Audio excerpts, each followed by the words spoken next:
What's going on, everyone? Welcome to another education from start to finish. Today we're talking about the 4 types of agents when buying a house. This is extremely important because choosing the wrong agent could, potentially make you lose the house, right? So we're gonna go over these four agents, especially in a buyer's and seller's market. We talked about pre-approval, talked about banks and lenders. We talked about making offers, offers between a buyer's and seller's market, how to look at offers and the bullet points, right? So now we're talking about you have an agent, or you're looking for an agent, or you're looking for a house on your own, and what the importance is with these agents. So I put them in 4 categories. So we're going to start with listing agent. A listing agent like myself represents a lot of sellers.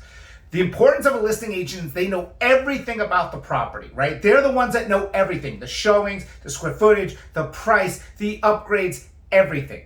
Now, a listing agent's responsibility, and I'm going to throw it out there, especially to all you agents out there, is to answer your phone all the time. Whether you're in a hot market and your phone is going crazy, and trust me, my phone sometimes rings 3,000-4,000 times a day, or a buyer's market where every phone call that comes in, which is very few, could be the most important one to sell it, you have to be on your phone constantly. If you hire an agent that doesn't answer their phone, they should not be a listing agent.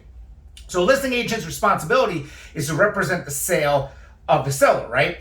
So when you're looking for a house, and if you contact a listing agent, you're going to get the information you need. Now, a lot of people say, oh, you're going to get a better deal if you call the listing agent. That's not necessarily. Everyone structures their business differently, but you're going to get the right information, right? You're going to get the information you need. And again, you should be getting an agent that answers their phone. So unlike all these other agents that, you call and they might not answer, the listing agent on the property should always be answering their phone call, which they're extremely important. They represent the sale. Now, there's a lot of websites out there that take IDX, which means when I put a house on the market on MLS, it IDXs itself all over the place, to all these Trulia, Zillow, Redfin. And some of these websites have their own agents, like Redfin.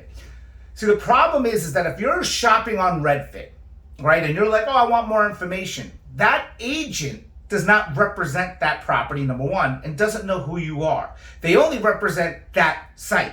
So when you contact that agent, you're literally just contacting a middle person that's like almost not stealing your information, but like, oh, cool, I'll help you. I don't know anything about this property, but I'll go show it to you. And that's a problem right there. They're not representing anything else. They're not representing you at the point they don't know anything about you. They're just gonna go show you this property. So the questions you might have on the community, the HOA, they might not know anything about it, right? And that's a problem. Now, yes, they're hired in Redfin. They're only Redfin agents. And I'm not going to talk anything negative about any Redfin agents, but majority of the times I'm working with agents, I don't get them after certain time frames. Their phone's off. It's an unorganized, structured company that I don't like, because especially when this is a 24/7 kind of business, you need a 24/7 kind of agent. So for me, when you're looking at Redfin and you might say, oh, I'm using Redfin as a website to look at homes, you necessarily don't have to click that you want more information. Just like Zillow, where Redfin is actually an agent that works for Redfin, Zillow could be any agent. So let me explain Zillow. You look at a house and you go, I really want more information on this house, and you click on it.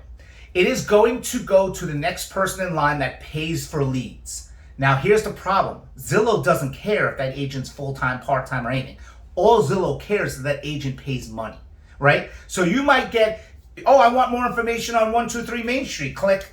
Now you're on the mercy of this agent that just bought your information, who knows nothing about the house, who knows nothing about you, who doesn't know anything about your pre-approval or anything unless they ask the right questions. You have to make sure they even work. Now you think you have an agent. You don't have an agent. Maybe they don't call you back. Maybe they never get back in touch with you. So you're sitting there like, what's going on? Oh, well, I got questions. Oh, well, they're not going to say I don't know, but I deal with it all day long. They don't know, right? And it's like, the problem is that you're trying to buy a house, you're trying to scramble, right? Especially if you're busy, you as the buyer need to be organized. Whether you're looking for a house yourself and you're calling every listing agent there is, which is nothing wrong with, or you get yourself a buyer's agent.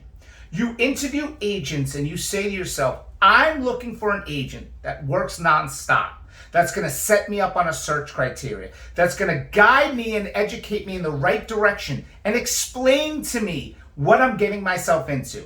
It's not going to sugarcoat the market and be like, oh, it's going to be easy. What's going to be the pros and cons? This is the type of loan I have. What am I looking? How do I get a deal? How do I get a better deal? I want you to find houses for me as well. Take me to open houses. Take me to new construction. And this is what the buyers, your agent that you're hiring, does. So when you're looking at these different agents, you as a buyer can call every listing agent and try to contact every agent that's representing a sale. And there's nothing wrong with that if you want to do that, right? You can contact Redfin and get an agent from them, or every time you look at a house, go to Zillow. Or you could just hire an agent to represent you. And guess what? It's free. The agent will represent you, or the agent you choose to represent you should be doing it for free. In a buyer's market, which I'll talk a whole nother ball game about a buyer's market and how an agent can represent you, but still charge you money and still be phenomenal by charging you money. It's a topic for a different video. The buyer's agents, or these agents out there, should not be charging you anything, okay? Because they're getting paid from the listing agents. So when we take a property as a listing agent, when I take a commission from the seller, I take a portion of that commission and I offer it to another agent that brings me a buyer, right? So the listing agent's paying the buyer's agent their commission. So if you're a buyer and you're looking to buy a house, okay, you can do that. But this is the only thing you should be doing is hiring one agent. Now, if it's different areas, like let's say you want to live in Orlando or Tampa, well, then you definitely have to have more than one agent. But you hire an agent, you have them or her represent you, and you make sure that they are full-time, nonstop, good at what they do, and they're going to work for you until you find the house of your dreams. Any questions you have, 4 different types of agents. This is hopefully explaining a lot more, and I want to thank everyone that's been following. I've been getting a lot of calls and emails from people saying thank you so much for everything, because I'm just going through this every single day, teaching you guys the difference of buying and selling, buying and selling markets, education, tips, and all that. And yes, sellers, I have a whole 2 weeks for you as well.